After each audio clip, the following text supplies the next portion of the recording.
So after we left Freemark Abbey, we found ourselves at Cliff Family Wineries.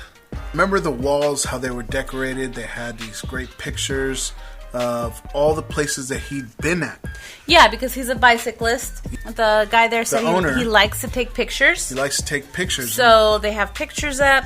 And it was actually from the owner himself, his personal travels. Yes. And he took those pictures and he decided to place them up on the walls for decor. Mm-hmm. Unfortunately, we didn't find a wine there that really suited our taste buds. Yeah, it was a cool experience. Nothing really stood out to me. We both found other wines that are more reasonably priced and just kind of hit our palates in a better way. Yeah, and now that, we decided to purchase the hot sauce there. They had all kinds of things to purchase. I think we also bought a bag of curry peanuts or something. Those are pretty good. I don't know if I would necessarily want to buy them all the time. We got the hot sauce. Not sure if we'll be getting any more if we ever go back. But they did have a food truck outside. That's always there.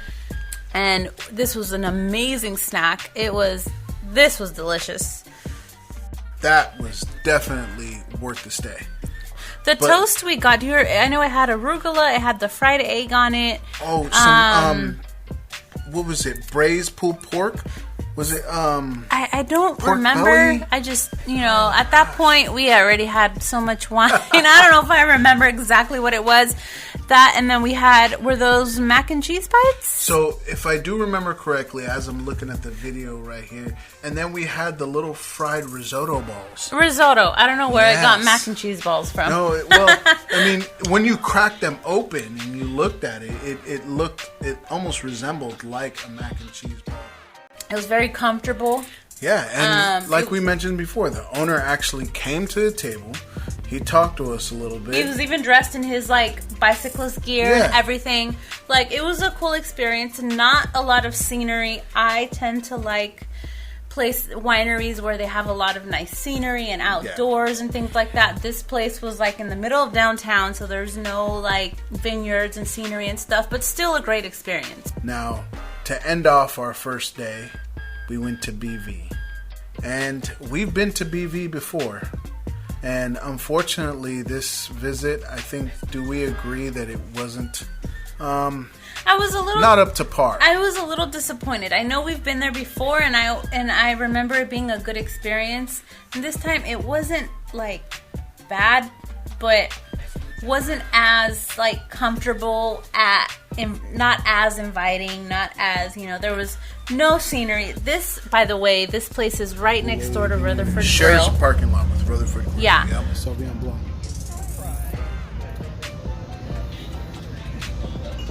It's okay. I don't like it. All right. I'm not gonna be. I'm not gonna be forgiving. I don't like it. It's not very sweet. It's citrusy. High on the grapefruit, maybe? Yeah. A lot of grapefruit. Maybe some lemon rind in the back. Sour lemon. The wines themselves are pretty decent.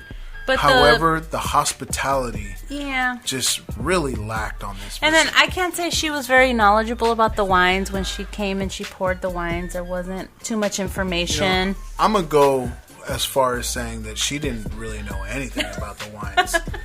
We asked her a couple questions.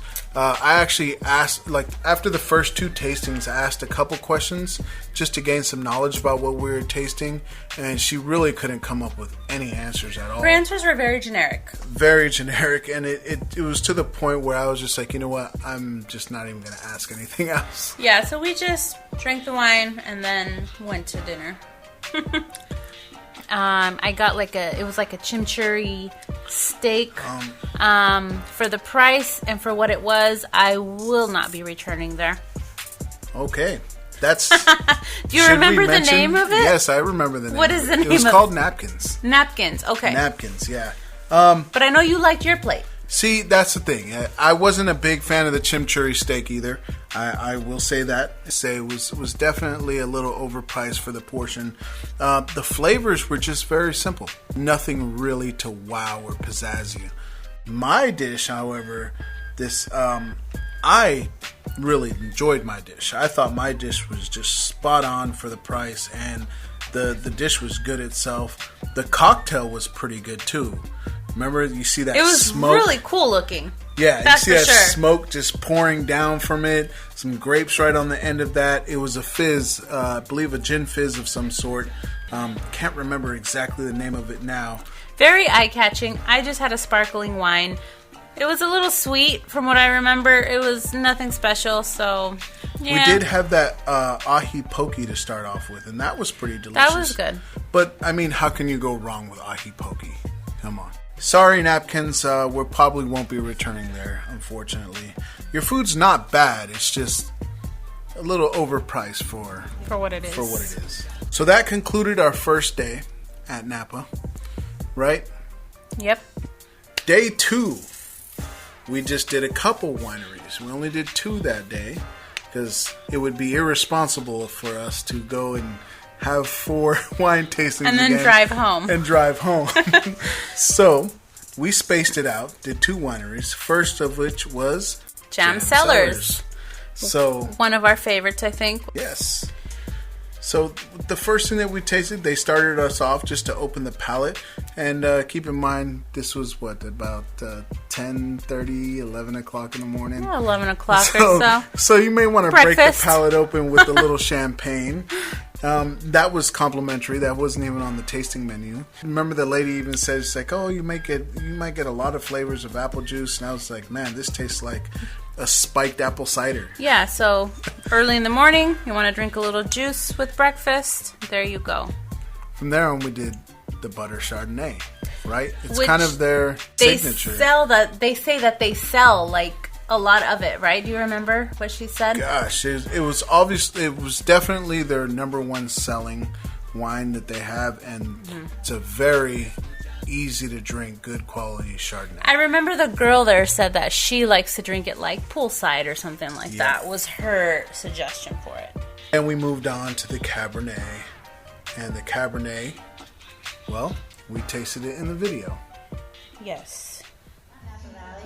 This is one of our lamps you can find all over the stores, and it's a good, typical, Cabernet Sauvignon from around here. You are going to get a little bit more of a sweeter taste to it, because it is from around California, so you're going to get hotter climates for it, so that brings up the sugar levels in it a bit. But for California to have 16 bucks is pretty darn good. Yeah. However, I am going to mention I really did enjoy the Napa Cab that they have there. And I think it was priced at about $40 to $50 a bottle. It was. And it's only available there, or the tasting room that they have there. Remember the glass? You remember the glass? We took a little video. Here, check out this video right here. Those were super cool. I wanted to buy a pair, but for, was it $15 each? I was like, nah, do I really want them? We decided to skip it. Yeah, because it was perfectly balanced so that if you drop it, it won't spill. Exactly. So at Jam Cellars, another one that stood out was the rosé for me. It was called Candy. I know they're going to discontinue it. I'm not a fan of rosés, but it was really good. And it was predominantly Sangiovese, the candy was, and they were switching over to a Pinot Noir grape, and they were going to rename it. I see. Something to look forward to. Yep. I definitely want to go back to Jam Cellars, and I will be trying it then. All right. From Jam Cellars, we went over to Pijou. Now, remember, as we pulled right in, you see the trees kind of just lingered over the little driveway.